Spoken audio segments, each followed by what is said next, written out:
नमस्कार मैत्रिणी, आज आपण वरळीचा भात करणार आहोत। आपण बघू शकता मिरची, शेंगदाणे दोन्ही एकत्र करून वाटून घेतले मी।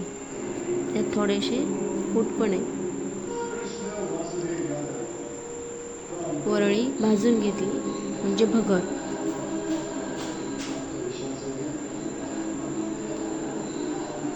आपण इकडे कढई तापायला ठेवली, त्यात थोडंसं तेल टाकून 2 पळ्या तेल टाकलेलं आहे।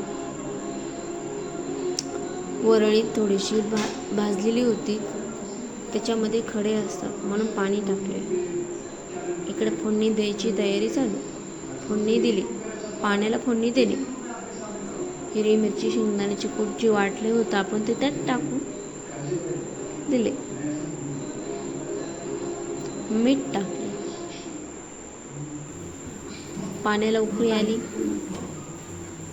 की आपण जे भगर म्हणतो किंवा वरळीचं ते पाण्यातलं त्या उकळलेल्या पाण्यात टाकलं, कारण की पाणी ठेवल्यानंतर खाली वरळीमध्ये खडे असतात, त्याच्यामुळे वरच्यावरी घोळून घ्यायचे।